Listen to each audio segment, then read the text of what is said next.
MLB Gambling Podcast on the Sports Gambling Podcast Network is presented by WynnBET. Bet $50 at WynnBET and get $200 in free bets. Bet big, win bigger with WynnBET. Head over to sportsgamblingpodcast.com/WynnBET. That's sportsgamblingpodcast.com/WYNNBET to claim your free bets today. We're also brought to you by IPVanish. IPVanish is the official VPN of SGPN, and they're offering 70% off if you go to ipvanish.com/SGP. That's ipvanish.com/SGP. And make sure to check our new Discord server, the perfect place to interact and sweat bets with the entire SGPN crew. Just go to sportsgamblingpodcast.com/Discord. Good evening, everybody. Welcome to the MLB Gambling Podcast on the Sports Gambling Podcast Network. My name is Malcolm Bamford, coming to you from Newcastle upon Tyne, northeast of England. Today is Thursday, July the 21st, and we are here to handicap as much as we can a slate of games for Friday, July the 22nd in MLB. It's a three-way go tonight. First off, introducing Mr. Noah Bennick. Noah, what's happening, man? He's on mute. I muted myself at the beginning of the podcast. I got the sniffles today. Not feeling too well. I'm not feeling too well, but I've gotten a couple of comments. I changed my profile picture on Twitter. I don't currently have a mullet. I just really love that picture. I saw that picture and I stared at it. This might make you feel uncomfortable. I stared at it for a good couple of minutes, wondering what was going on. It was a very busy picture, Noah. Let's put it that way. Yeah, it is. I have a cutoff tape. I have a cutoff flannel in that photo, but I just got flow right now. That's all I got. Yeah, the mullet's all the rage. I reckon about 55% of all men in this country have got a mullet at the moment. It's very much the go-to hairstyle. I was a year early. That's what I'll say. Mate, you've always been ahead of your time. That's what they say about you. There we go. I was a year early podcasting about gambling. So there you go. Also joining us is more of your classic good-looking gentleman, Mr. Dylan Rockford. Dylan, how you doing? How's it going, boys? Good to be back. I was with Moon Off yesterday. Glad to be with you boys today. No mullet for me, but no, I did the same thing. I stared at the profile picture for a good minute, 2 minutes, and I was like, this could be an album cover of like a country. Yeah. I love the picture. It came out so well, but yeah. I mean, I was just like, this is the profile. This is a good profile picture, but it's a year old. But I think you now need to grow the mullet back now. I mean, it's there. I could just cut it right now if I wanted to. But I like. Yeah, if you lost the sides, you're back in the game. Yeah, it's a strong look, Noah. That's what we'll say. Thank you, guys. A very strong look. Okay, so I said at the top of the show, we will try our best to handicap the slate of games. What we've got here, people, is a 14-game slate, and I think we can cover 8 of them. The All-Star break, has meant that teams are still formulating plans for the second half, playing silly buggers with the pitchers, just not quite being ready to announce the pitchers. And obviously, why not? They don't have to be. Dylan recorded with Moon off last night. It was only a 4-game slate, and even we had pitching changes even then from the games that they recorded. So little point in speculating anything we don't know about. So we'll go through the games chronologically. We will pass over the ones where we don't have any pitchers and therefore odds, because like I say, you don't need to hear us speculating. It is entirely futile, and we'll concentrate on the bits and bobs that we do know stuff about. But I'll go through them as they would kick off, get underway. We will start with a 6:40 Eastern first pitch. It's worth pointing out, actually, that all of these games are free on MLB.com. I think it's just tomorrow, maybe. I don't think it's all weekend, but these are all free games as well. So you can get yourself across and watch a game or two. The St. Louis Cardinals in the Cincinnati Reds. I have got Adam Wainwright going for St. Louis, and Graham Ashcraft is going for the Reds. No lines thus far on this one, even though I think we've got both the pitchers going. But I'll throw this across to Dylan, because we do have starting pitchers without lines. So we're kind of halfway there, Dylan. So did you manage to handicap this one? Yeah, I actually made the Cardinals a minus 150 favorite. Reds plus 150, minus 1.5 for the Cardinals, plus 116. Plus 1.5 is a minus 116. As for the total, I made it 9.4. Yeah, so Malcolm, I did make the Cardinals a favorite with Wainwright on the mound, but if the line opens up and the Reds open up as a big underdog, I could see myself here taking the home puppy. Adam Wainwright is just not the same pitcher on the road than at home. He's 1-1 against the Reds this year with a 5.25 ERA. So he's given up some runs. And with Graham Ashcraft, he's a guy you want to fade on the road, but back at home, 2.67 ERA. He's only given up 9 runs in 30 innings. So really good stuff there in Cincinnati. So the Cardinals, they're not a really good team on the road either. So maybe this is a spot where we could take advantage of a nice plus price, because I do think the Reds will open up as underdog. So depending on the price, I could probably see myself on the Reds here. My handicap was exactly the same. It's almost like you read off my notes there. Decent at home, 2.64 home ERA. I didn't know what price the Reds would be. Did you reckon about plus 150, Dylan? You made that? Yeah, I made the Cardinals a minus 150 favorite. That's incredible. Yeah, I'm all over the Reds here at plus 150. Wainwright's given up 4 earned runs in each of his last 2 road starts. He's got a road ERA of 4.1. I'm expecting the Cincinnati Reds to have a little bit of a better second half to the season, although as a group, we all quite fancied the Cardinals to chase down the Brewers second half. But yeah, we'll do it brick by brick. And yeah, I thought the Reds were good value here. Noah, what did you think? Yeah, I'm right there with both of you guys. And it's, again, like we're going against that strong statement that we made in our 2 podcasts ago now in the second half preview pod, where we were so high on the Cardinals. And one of those reasons is because they have 11 games against the Reds here, but all 3 of us are going with the Reds. It's great. It's just baseball. It's amazing. Because I really, it's Carpenter in Cincinnati, which is a good hitter's park. And for some reason, Ashcraft does well in Cincinnati. Yeah. I don't know what it is, but I think you got to keep playing red. Yeah, absolutely. We will keep playing red. Next up, 7:05 Eastern. First pitch is the Chicago Cubs at the Philadelphia Phillies. We have, I'm going to get his name right, Justin Steele. I think I've called him Luke Steele and Jason Steele over the last 2 podcasts. Yeah. So we go with Justin tonight. We'll change his name next week. Justin Steele, left-handed pitcher, goes for the Cubs, and Kyle Gibson goes for the Phillies.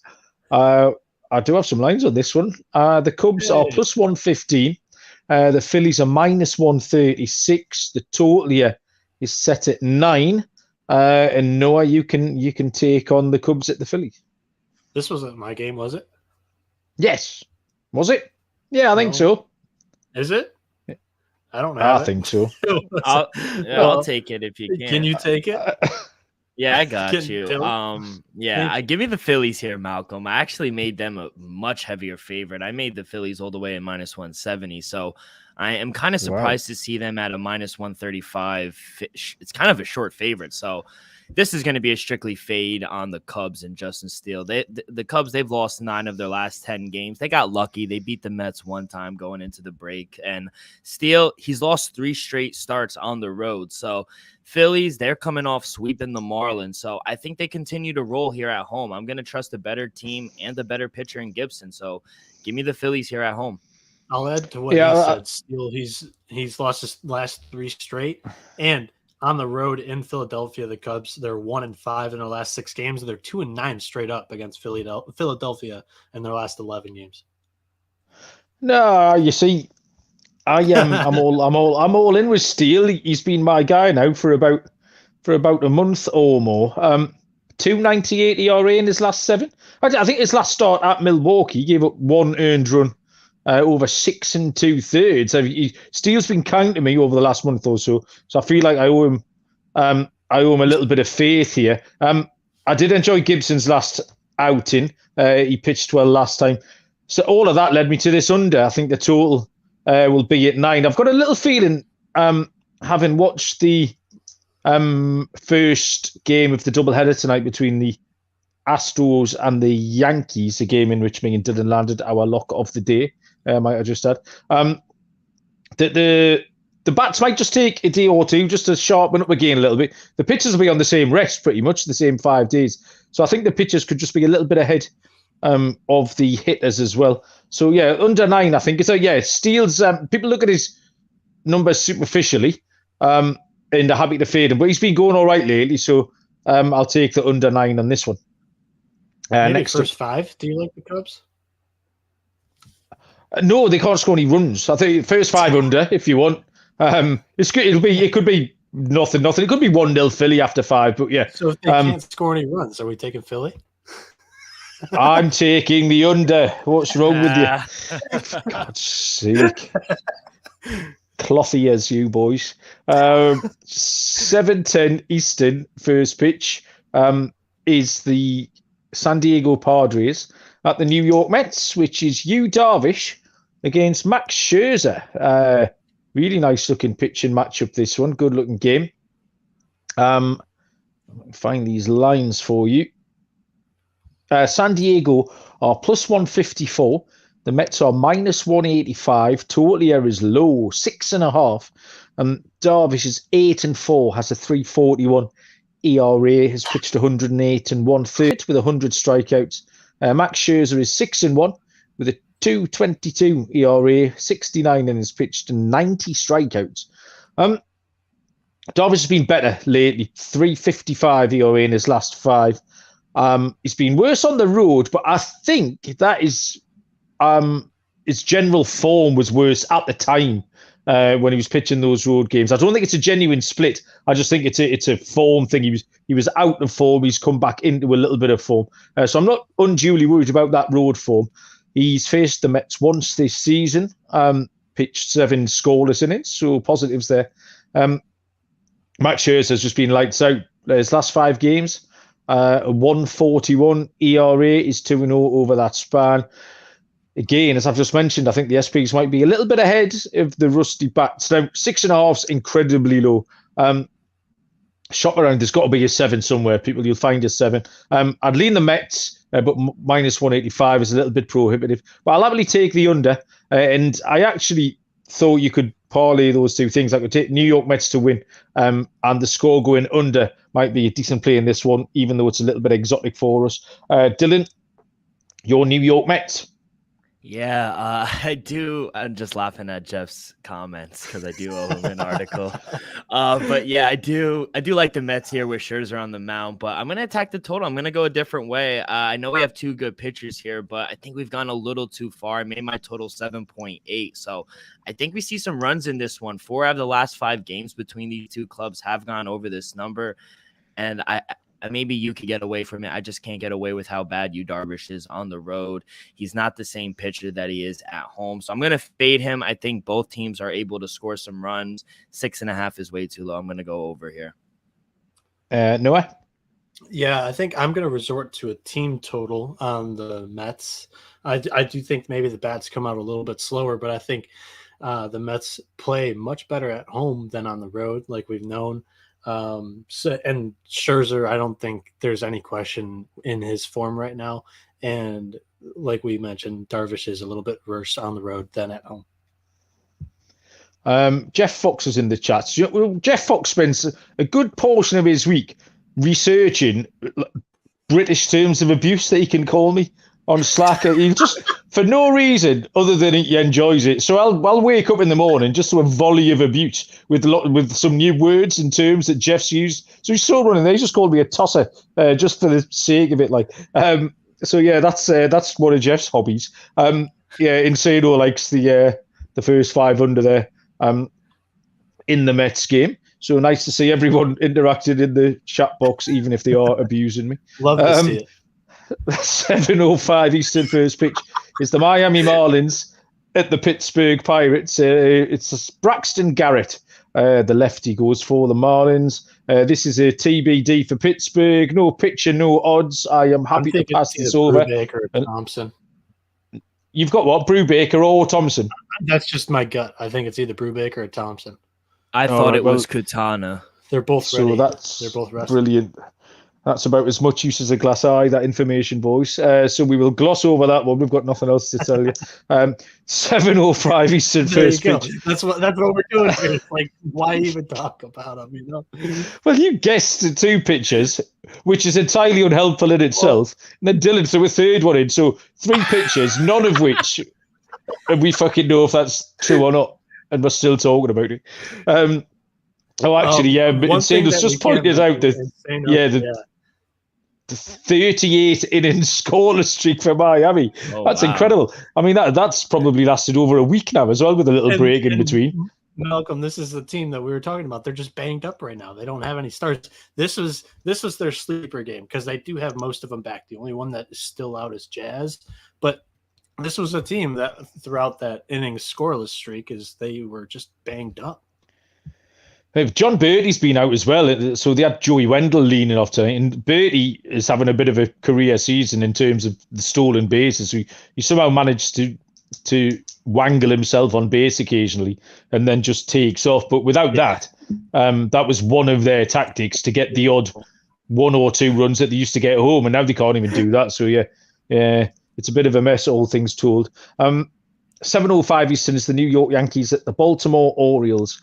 Jameson Taillon for the Yankees, and Tyler Wells goes for Baltimore. We can price this one up for you if I can find it. There it is. New York are -170, Baltimore +142. Tolia is set at 9, and Dylan, this is you. Yeah, no official play here, but you might want to fade the Yankees, in my opinion. Playing a doubleheader here in Houston, now having to travel to Maryland where they're going to be playing an Oriole team who they're very pesky at home, 25-17 straight up. Munaf and myself also talked about how bad Taillon has been yesterday, and you can't back him right now. So hopefully the price continues to get better for them, because I see myself taking a shot here with the Orioles as well. So you got to imagine the trade deadline coming up. The Yankees, can we really say they have a number 2 pitcher besides Cole be going 1? Who? Nasty. Oh, yeah, I don't know if he maybe for you guys, but over here on the East Coast, they are not thrilled and they need to go get a number 2. So maybe a guy like Frankie Montas, Luis Castillo. I don't think they could confidently say Nestor's going to be their number 2. Are the Yankees ever comfortable? They just see a name out there, but they have 27 championships. They'll never be comfortable. Yeah, I saw Castillo linked. I think that would be a smart move. Yeah, again, looking on the surface of this, Taillon looks like a strong player with the 10-2 record, but he's given up 21 runs in his last 27 innings pitched. He's not been great on the road. The Yankees looked a little bit rusty tonight. There was no sign of Stanton tonight. And again, Baltimore absolutely rolling. And Tyler Wells is going along really well as well. 281 in his last 5. He's got a 276 home ERA. He started 3 games against the Yankees this season and has a 257 ERA in those. So I think at the prices, you have to take Baltimore, like Dylan says. So yeah, give me the home puppy. Noah, did you have a play on this one? I'm on the home dog too. I think Baltimore's actually had the Yankees number this year. They've played pretty well against the Yankees, and I think this is just pure gambling 101. It's a spot, and there's a couple of these spots. They're just awful travel situations. Another one is Miami, going from Miami to Texas after a one-day game, after coming from where were they at previously? Either way, they're going from Miami to Pittsburgh after one game against Texas in the afternoon. This is just the second of a couple that are just kind of makeup games from the beginning of the season, you know? Okay, next up is something we know absolutely nothing about. The Toronto Blue Jays are taking on the Boston Red Sox at 7:10 Eastern. No pitcher for the Blue Jays. No official pitcher for the Red Sox, but I suspect it's Nate Eovaldi. No lines, ergo as a result. So hands up if anyone wants to point anything out, or we can crack on. No, sir. We have no hands up here. Yeah, so no, nothing on that one. We'll carry on. When the lines do come out, the place to get them with the reduced juice is at the Win, where you can still use the bet $50 to win $200 promotion, where a $50 bet will qualify you for up to $200 in free bets. If you are betting baseball, like I said, the reduced juice in baseball games makes them the best place to bet MLB. You're kind of getting minus 105 on both sides. Anything that's a bit of a coin flip, so something that's as tricky as baseball to turn a profit in, that little bit of reduced juice might just help you get you over the line and into the profit column there. The Encore Beach Club fantasy football competition is still running as well. Bet $500 and you'll be entered to win that contest, which includes a 2-night stay at Wynn Resorts for you and your entire league. Loads to choose from. Head over to sportsgamblingpodcast.com/winbet. That's sportsgamblingpodcast.com/WYNNBET to claim your free bets today. Offer subject to change. T's and C's at winbet.com. Must be 21 or older and present in the state where playthrough WinBet is available. If you or someone you know has a gambling problem, call 1-800-522-4700. And also check out our new Discord server. Loads of fun in there. It has replaced our Slack channel. The perfect place to interact and sweat all your bets with the SGPN crew, or get abused by people who've learned new British words to call your names. Just go to sportsgamblingpodcast.com/Discord. Next, 7:20 Eastern first pitch. The LA Angels at the Atlanta Braves. We've just had pictures go up for this, at least one of them recently. So I've got no lines, but we do have pictures. So I can give you, we can give you half a handicap. Shohei Ohtani is the man on the hill for the Angels, and Charlie Morton has just been declared by the Atlanta Braves. I'll do one more check for lines. I don't have any. Again, hands up, boys. If you do, you can just interrupt me. No, nothing. No, sir. Ohtani is 9-4, 2.38 ERA, has pitched 87 innings with a 0.99 WHIP. Charlie Morton is 5-4 with a 4.45 ERA, 99 innings pitched, and 114 strikeouts. Ohtani's just been lights out. I don't know if I could back the Angels in this position. Morton's been better. He's struggled a little bit this season, but he's got a 3.13 in his last 5. His ERA there, 3.13. I wouldn't really know what to do with this one because I just can't. I don't think I could ever bring myself to put some money on the Angels. I don't know what position or what the matchup or the situation would have to be for me to think, oh yeah, I think the Angels will win that. I'm not sure that situation exists at the moment. Yeah. Equally, this is the Shohei Ohtani effect too. They're probably going to open as a favorite. I think you got to be on the Braves. The Braves are much the better team. If I saw a total that was 8.5, I might lean towards the under, but you're not going to see that either. I've got without seeing any numbers, I don't want to give a line. It's speculation, but I think the Braves will be overpriced because of the presence of Ohtani. So, Dylan, of the top you read, what lines do you think this might emerge as?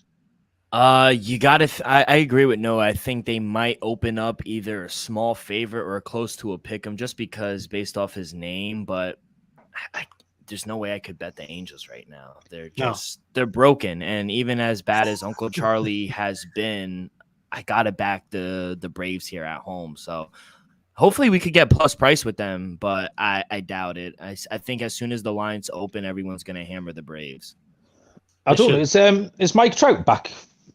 Do we know? No, he's not. No, he's out. No, he didn't play in the All-Star game, no? Yeah, he's still day-to-day. Trade him. Okay. Next is... Get out of here with that. It's another game we've got nothing much about is 8:10 Eastern, the Tampa Bay Rays and the Kansas City Royals. Drew Rasmussen is going for Tampa Bay, but we do not know who's going for the Kansas City Royals. I have no lines. I have no further information. Dylan, anything you want to tell us about this? No, I have no idea who's going for the Royals. I suspect it might be Zach Greinke, but if it is, still can't back him. I like the Rays. Yeah, especially on the road. Greinke is much better in Kauffman Stadium. Okay, we do have some pictures and lines on this next game, which is the 8:10 first pitch between the Cleveland Guardians and the Chicago White Sox. These two teams, they don't play each other about 27 times running before the break. and now they're straight back into it. I know the Tigers. It was like the three of them. It was like they were having a little round robin. The Tigers, the Guardians, and the White Sox. Straight back into this one. So no official pitches, but I'm fairly confident that Cal Quantrill is going to go for Cleveland, and that Lucas Giolito will go for the White Sox. And I think the books must be happy with that too, because we do have lines of Cleveland plus 140, the White Sox minus 166, and the total here is set at 8. Noah, did you handicap this one off the list? Yeah, this was my column. I got this one. I got you, Malcolm. I'm kind of removing most of the trends from like my handicapping just because of the All-Star break. Nice clean slate for most of these teams, hopefully. So the one thing that I will keep though is Cleveland's 6-3 in their last 9 games against the White Sox here. Nice. With Cleveland as an underdog, going up against Lucas Giolito, who's been a mixed bag this year, I think it's a great price for Cleveland. Like you mentioned, it's a good feeling. It's a source that we've used for most of the year predicting these pitchers a day before. It's Cal Quantrill. He's 6-5 with 10 quality starts this year. He's got a 3.75 ERA, 63 strikeouts, 30 walks, and 100.2 innings pitched on the season. He has a 6.11 ERA in his last 4 road starts. He's got a 5.84 ERA in 2 games against the White Sox. For Lucas Giolito, he's 6-5 with 7 quality starts, 4.69 ERA, 102 strikeouts, 52 walks, or 32 walks. My handwriting's bad. 88.1 innings pitched on the year. He's his 5.37 home ERA. He's pitched against Cleveland twice this year, only surrendering 1 earned run in 13.1 innings pitched. Yes, I like Lucas Giolito's numbers against Cleveland. I don't like Quantrill's numbers against White Sox, but when you give me this price on Cleveland, given that they've had some good success against the White Sox this year, I think we have seen this is one of those situations where we talk about red or black on the roulette. When red's popped up twice, I'm going black. I think I like Cleveland on the price. Okay, the dogs are barking tonight. It's our third fancy price dog that's been offered up tonight. Dylan, where do you come down on this one? Yeah, make that another dog here, Malcolm. I got to back my boy Cal Quantrill here at this price. I needed at least a plus 140 to take a shot with them. Now, Cal, he is better at home, but he has had success against the White Sox just a few games back. He went 6 strong innings. I think we get another strong outing from him. And for whatever reason, the White Sox are just not a good team at home. So I don't know what it is. I think we're getting too big of a price here with the Guardians. So I'll take them at plus 142. Everything screamed over at me when I looked at this game. The numbers that Noah's just given us about Quantrill, he gave up 4 earned runs against the White Sox on July the 11th. To Dylan's point, he went 6 strong in 2 starts, but he gave up 4 earned runs in both of them. Yeah, exactly, and that's enough to get it done. Giolito's home ERA is 5.30. So I think both pitchers, both teams can contribute here. I think the White Sox just about that series they had before the All-Star break maybe got them back on track. And they needed to go well in that series, and they did. So but I think both can contribute here. So the over 8 at minus 115 look like a reasonable play to me. Yeah, I like the over, Malcolm. I set my total at 8.7. Oh, way over then. Money in the bank, gents. 8:10 Eastern first pitch is the Colorado Rockies at the Milwaukee Brewers. Antonio Senzatella is the pitcher for the Rockies, and Corbin Burns draws the start for the Brewers. I have some lines somewhere. There they are. Colorado are a shade over 2-1 here, plus 205. The Brewers are a prohibitive minus 250. Total set at 7. Senzatella 3-5 with a 4.95 ERA, has pitched 60 innings with 34 strikeouts. Corbin Burns is 7-4, has a 2.14 ERA, has pitched 113 and 2/3 with 144 punches. Senzatella's been okay, and by okay, I mean kind of predictable, sort of slightly below average. He's got a 6.86 road ERA, which is not okay. Short sample, 4 games started, but he'd be good for 3 or 4 in runs basically tomorrow. Corbin Burns, on the other hand, 1.29 ERA in his last 5. He'll be absolutely fine here. But couple that with the fact that I'm still kind of out on the Brewers. They've lost 3 in a row. I haven't seen them hit well or score many runs for ages. This was another one where I thought you could parlay the home team with the under, a bit like the Mets against the Padres earlier on. And I was happy to take that again. So, yeah, I think Milwaukee will, but obviously minus 250 is not going to make you rich. But stick that with the under, and that'll be a viable price. So I'm going to offer that up as a little bet. The Brewers to win with the under 7. Noah, what do you make of that?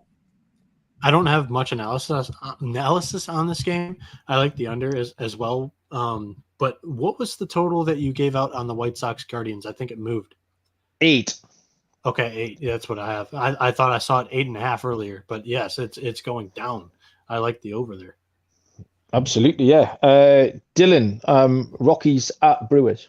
Yeah, Malcolm. So that if you combine the Brewers and the under like you just did, it's a plus 176 parlay. So nice little plus price there. Trying to get some value any way we can here. So I'm going to take a shot. Give me the Brewers here on the run line. I was willing to lay up to a minus 120. I was able to get a minus 105 on the run line. I think it's some good value with the better team, in my opinion. We talked about this a ton on the pod. We got to fade the Rockies on the road. And sometimes in good spots, we'll back them at home. But they're 15-27 on the road. The Brewers, they're all right at home, but they are 40-32 when they're the favorite. I think Burns is going to shut them down. I think they get a win at home comfortably. So give me the Brewers minus 1.5 here. Munaf, I think there was, or Malcolm, I think there was a little coalition there with Munaf and Jeff in the comments, because if you look at the term that he just called us, I think there was something there. Does that Cooley Bobs? Does that Cooley Bobs? What does that mean? I have no idea. I think Munaf's been on the shisha pipe or something. From earlier. It probably is. It probably is something offensive, but I don't know what it is. I definitely know what a tosser is, but this is a family show, so I'm not going to go into that. I tell you what, the picks that we've given out, we're all going to be rich, so that's the good news. I'm going to stroll into work tomorrow and throw my resignation at the boss because we've got a shitload of plus price winners going tomorrow night. 9:40 Eastern first pitch. This is going to be a pretty easy gloss over. The Washington Nationals at the Arizona Diamondbacks. No pitcher for either side, therefore no lines. Anything to add on that, boys? No, just fade the Nationals. Yeah, D-backs at home against the Nationals. This is one of those toilet bowl games. Fade the Nationals and fade the D-backs. And also, before we move on real quick, I've also heard, because, Juan Soto, he's on the trade block. A lot of teams are unwilling, like the Mets, are unwilling to take Patrick Corbin's contract. Yes, so. I saw that. Yeah, I saw the list of off Corbin with Soto. It's hilarious. Yeah, it's great. The list of prospects that the Mets offered, and it was that long. I didn't even read it to the end. It was like the Mets have offered, and it was a good 3 inches worth of screen devoted to the amount of prospects that the offer. Hey, but the Cardinals, they'll take on all the starting pitching they need. Yeah. So Patrick Corbin is the fly. That's kind of like moving in with your girlfriend, but having to take your grandma with you to move in as well. It's a bit of a poison chalice. Speaking of, Munaf says this is nothing close to a family show. I think that is very true, actually. Very true. We do. But it's after the watershed where I am. I'm allowed to swear it's after 9 p.m. You boys need to keep it PG. You boys need to keep it clean. Yes. 9:40 Eastern first pitch is the Texas Rangers and the Oakland Athletics, which is Spencer Howard for Texas and Cole Irvin, the lefty, goes for Oakland. And I think we've got some lines on this one. It's quite interesting game to handicap, actually. It's a pick'em, minus 110 each of two. Total set at 7.5. And Noah, we'll throw this straight over to you. Yeah, this is another one of the spots that I was talking about. It's just terrible, awful for Texas. They have their all-stars going from LA to Miami, and most of the other teams going from Arlington to Miami for one game and Thursday afternoon. And now you're flying back out to Oakland for a weekend series. It's just not a good travel situation for the Rangers. And based upon gambling principle, I'm grabbing a piece of this Oakland price. I think they could be a favorite going into tomorrow. And now let's just talk about pitchers. I'm taking that without even knowing the pitchers, but honestly, Spencer Howard, he's 1-1 in 4 starts this year. He's got a 6.97 ERA, 18 strikeouts, 9 walks, and 20.2 innings pitched. He's got a 12 ERA on the road. It's tough to get behind that, especially when Cole Irvin's going really well as of late. He's 4-7 on the year, but he has 8 quality starts. He's got a 3.21 ERA, 62 strikeouts, 19 walks, and 95.1 innings pitched. Irvin's last 3 starts, they've been super impressive. 2 against Houston, 1 against Toronto. He had a total of a 1.88 ERA in those 3 starts. Give me Oakland, guys. Come on. Yeah. Dylan, you nodding away there in agreement? Yeah, he literally took everything I was gonna say. Scary play here, coming off the doubleheader against the Tigers, but I think A's staying at home, which is a good spot. I just think the A's have the pitching advantage here with Irvin on the mound. He's looked terrific in his last 3 starts, like Noah said, against really good lineups, twice against the Astros, the Blue Jays, and even against the Yankees. I know they lost, but he pitched really well. He just can't get run support. I'm gonna take the bullpens out of the equation. I'm going to take the A's first 5 money line because I just don't trust the A's bullpen. We've seen it time in and time again where they just get the lead, give it to the bullpen, and they just blow it. So I'll take the bullpen out of the equation. I'll put my faith in Cole Irvin. I think he's the better pitcher. Give me the A's first 5. Mate, that's a really, really nice angle. I've written down the A's on the money line for all the reasons you just talked about. But it rarely occurs to me to take these first 5s. I'm still always drawn to those money line bets. So yeah, that's a different way of skinning the same cat. So yeah, no problem with that at all. I do like Cole Irvin, 168 home ERA. For Spencer Howard, I've got written down few innings, always runs. So that pretty much sums him up in a nutshell. So yeah, we'll take Oakland there. 10:10 Eastern first pitch is the Houston Astros at the Seattle Mariners. Now, this Jose Urquidy has gone up as the pitcher in literally the last 7 or 8 minutes for Houston, and Marco Gonzalez is going for Seattle. So there's no lines up. The books haven't reacted yet. I can take you briefly through the pitches. I'll just try and grab some notes on Urquidy here. It's 8-4. You have Gonzalez ready, or you want me to grab Gonzalez? No, I had Gonzalez ready anyway. It's just Urquidy that I didn't have. Cool. Urquidy 8-4 has a 4.09 ERA. He's pitched 94 in 2/3 with a 1.25 whip. Marco Gonzalez is 5-9.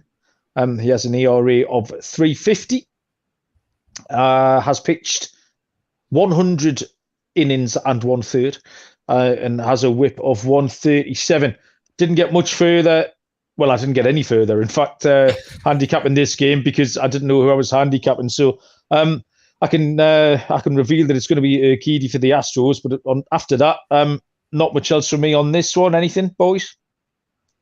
This is another travel spot. You're going for a doubleheader in Houston, the Yankees up to Seattle for a 3-game set against a very hot Mariners team.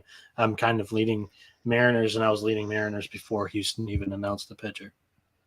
Yeah, I'll probably lean with the Mariners as well. First 5 plus a half.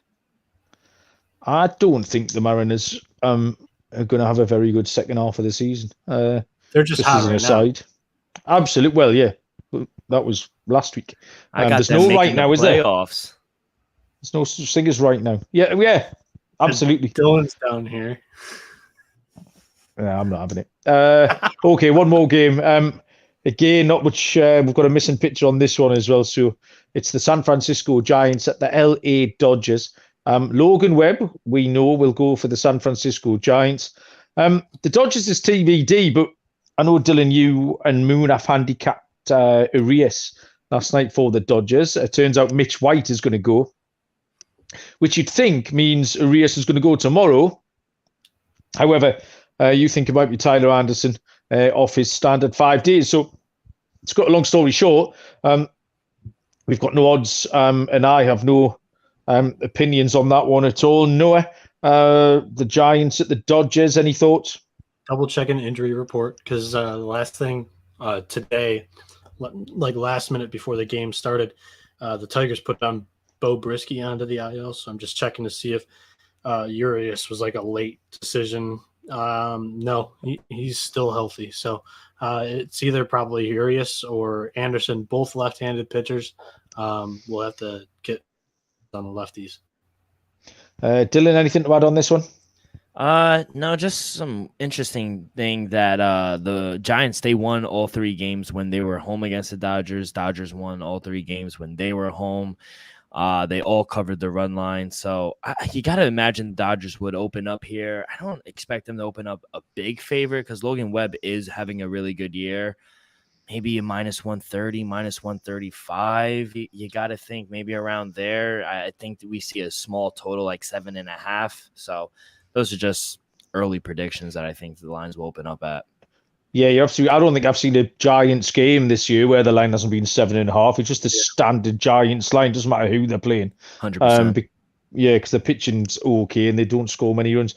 Justin Turner is going to have a big second half of the season. I've just decided in the last 5 minutes I'm just going to throw out hot second half of the season take. So the Mariners are going to suck. Justin Turner's going to tear it up. So if you've got a pen handy, I do have a note that I quickly looked up. Like I said, we'll have to see how the Giants do against lefties. They're the 7th best hitting team against left-handed pitching with a 770 OPS. Okay, nice. Okay, lock and dog time to come. I've got a feeling these dogs could be quite juicy because we've thrown out a few. I will tell you first about IP Vanish, the official VPN of the Sports Gambling Podcast Network. IP Vanish will make sure you are not giving away all of your private data to hackers, advertisers, and other prying eyes by helping you stay truly private and secure on the internet. Encrypts 100% of your data. IP Vanish makes you virtually invisible online, looking after your private details, passwords, communications, browsing history, etc. You can use IP Vanish on unlimited devices without sacrificing on speed. Even for streaming, use it on your Fire Stick. And IP Vanish are offering our listeners 70% off the yearly plan with a 30-day money-back guarantee, the equivalent of getting 9 months for free. IP Vanish is dead easy to use. Tap one button and you will be covered, taking the privacy back with the brand rated 4.6 out of 5 on Trustpilot. Go to ipvanish.com/SGP and use that promo code SGP to claim your 70% savings. That's ipvanish.com/SGP. Okay, we tried our level best here to fetch out some winners on the games where we could. We will start with Mr. Noah Bennick. Give us a lock and a dog and make it good. Can I deflect while I'm looking for a stat? I'll make it good, I promise. I just need a minute. Do you want Dylan to go first? Yes, please, Malcolm. Okay, Dylan, you're up. Pin shitting for Noah. I love batting lead off here. Give me the Phillies on the money line as my lock, -135. I think this line is very generous. I think they should be a much bigger favorite here at home. I'm going to fade the Cubs and Justin Steele. And for my dog, going to back my boy Cal Quantrill here. I don't think Lucas Giolito should be this big of a favorite, especially with how bad the White Sox are at home. Give me Cal Quantrill here and the Guardians at +142, and hopefully we get a better price here. Okay, I like that. Confident, Dylan. Noah, are you ready for us now? Yeah, so my lock's going to be the Baltimore Orioles run line, +1.5, -110. They are 8-4 on the run line against the Yankees this year. And then my dog is going to be, which one am I most? There's a ton of them, but I was spending all of my time on looking up that stat instead of finding the one I like the most. The dog that I like the most for today is going to be Cleveland against the Chicago White Sox. I like it. Okay, see, we had 3 dogs here between, and we had Cleveland, we had Baltimore, and we had Cincinnati. So Dylan took Cleveland. I thought you were going to then take one of the others. And I take Baltimore the third one. I flipped it to the +1.5. Yeah, you did, yeah. So for my lock, I hadn't written a lock down. I was so excited about all these dogs, I hadn't got around to finding a lock here, actually. That's what I'm saying. Yeah. That's why I had to for my flip dogs. Then I can't decide between Cincinnati and Baltimore. I'm going to say Baltimore, actually. I think they're probably a little bit more. Well, in fact, they're not probably. They're definitely just slightly more trustworthy than Cincinnati. If you want to, you can take a unit and get a sharp knife and chop it in half and put half on Baltimore and half on Cincinnati. But I will give Baltimore as my official play. They've been kind to me fairly recently. The Yankees didn't blow my skirt up particularly tonight when I watched them. And I think Tyler Wells has been going okay against them so far this season. For my lock, I'm toying with the Athletics, but that would be a little bit bonkers. I'm going to stay true to my guy, Luke Jason, Justin Steele, and take the under 9 there at -110. So I haven't mushed your lock, Dylan. The Phillies can still win. They just have to do it without scoring a load of runs. And Steele can keep them down. Cubs aren't going to score any runs. So we just need Steele to go relatively okay, which he has been doing. So I'm happy to take him as to go under 9 there for my lock. So Malcolm, we're at 46 minutes here, and some fans may want to know about the deal that we struck in fantasy. Well, yeah, you got busy. I think you've probably panicked. No, is what you've done. You're so far down the stand. No, you have panicked. It's a fire sale. He's tanking. He's tearing it down, Dylan. He's tearing it down. He's getting rid of everybody. He's the Pittsburgh Pirates owner, is what he's doing. Oh my God, Lord, no, it's not. Yes. So he's thrown out a few trade offers to the big boys at the top end of the table, like me. However, he threw out his premium pitchers to a lot of people, said they were all on the trading block, and he offered me slightly further down the board pitchers. But yeah, you offered me Christian Javier and Lourdes Gurriel Jr. for Kyle Schwarber. And I've had a little think about it, and I've accepted that trade. I've got home runs coming out my ears, so I can actually forego a few. And you were right what you said. You sold it to me really nicely. You put a lovely little paragraph, Dylan, in the trade box. Yeah, it was a little sales pitch off Dragon's Den. What do you call Dragon's Den in your country? It's called something else, isn't it? Dragon's Den. I've never heard that in my life. No, never heard of it. Right, you do. I like the program. Whoa. People go down the rabbit hole. No, it's a TV show. People go on and pitch business ideas. Shark Tank. There you go, Shark Tank. Yeah, you see, Dragon's Den's too nuanced a phrase. Shark Tank.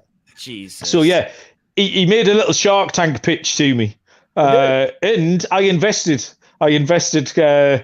Kyle Schwarber into Noah's business. And I've taken on Lourdes Gurriel because I need ratios. You were right. I've taken Christian Javier and Gurriel off your hands. So yeah, I'm all right with that. Ratios were where you were struggling, and ratios are where I've actually done quite well this year. Batting average, ERA, and WHIP is where I've done well. That's not what I was aiming for, but those are my strengths, and those are pretty good strengths to have. And when you have a ton of them to like kind of hand off, Javier is a guy that he does have really good upside with the Astros as well to keep getting you wins. And I need bombs. I'm like 50 out of the playoffs when it comes to bombs. So I'm just hoping for a couple of bombs from Schwarber to help me out. Because I watched Javier start actually with a little bit of extra interest, knowing that he was coming across to join my guys in the clubhouse this week. And I'm all right with it. One last start out of Javier. Yeah. Well, maybe that'll get you out of the bottom two and into the I still have a couple of others that I'm places. wheeling and dealing because I had McClanahan and I had Gonsolin on the trade block that I announced to everybody, and we'll see if we have any takers. Yeah, so looking forward to it. I've been bereft actually this week with no lineups to set on Monday. I just didn't know what to do with myself. I've been twiddling my thumbs all week, so I've made a lot of trade offers and I've been on the waiver wire and stuff. It's been fun. Excellent. Well done, boys. I enjoyed that a lot. That was good chat. I think we handicapped it. I'm confident going into the second half of the season, refreshed, confident. We are going to smash the daylights out of this second half. So really looking forward to it. You boys have both got articles to write for Foxy tonight. What are you writing up for the sportsgamblingpodcast.com? Noah, what are you writing up? I got a boxing match this weekend on ESPN Plus. It's a top-ranked match between Isaac Dogbe and Joet Gonzalez, and I'm also covering the undercard. So I got a couple of plays in there that I'll be writing. Okay, Dylan, what are you writing up for us? Bellator 283 on Showtime. Oh, so it's all the fighting with you two boys, is it? I will add is I will be getting busy here, and we are looking for boxing writers. Foxy's gonna love this little shout out. I'm not like 100% committed to the whole scene. I don't know anything that goes on over there in Europe, Malcolm. Maybe you do with a lot of the heavyweights over there, but no. But yeah, I can't cover the whole scene. I do very well with ESPN and other big fights, but it's just very big, and he's looking to have a weekly article. And with college football coming up, I'm going to be working the socials for TCE, so it's going to be tough. That's also Saturday night stuff. So yeah, if somebody's out there that's interested in it, there's a spot. I'm a lover, not a fighter. I don't know anything about the boxing or the MMA, unfortunately. Well, good luck with that. Yeah, you boys work hard on that. I will leave the listeners with this: is jump on that Braves price immediately. Braves to turn over the Angels tomorrow. Yeah, late bonus lock. Dylan's got his arm in the air. Yeah, one thing before I leave, that is coming. Hopeful that the Mets go and add someone. I've been hearing rumors about maybe going getting Pablo Lopez and Trey Mancini from the Orioles. So Philo and Lopez. I like that, and we're gonna get Juan Soto. So no, it's going to the Cardinals. Get those futures in on the Cardinals, baby. Okay. Hey, they do very good at perching these guys or pulling these guys. Arenado from the Rockies, Goldschmidt from the D-backs. They have a history of getting these big fish. Won't win. We got Steve Cohen money. They don't got Steve Cohen money.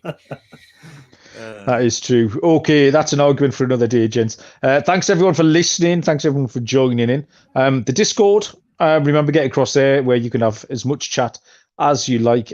We'll be back tomorrow with some variation of the gang to handicap Saturday's games. We appreciate all your support. Until then, good luck, and we will see you down the road. Cheers.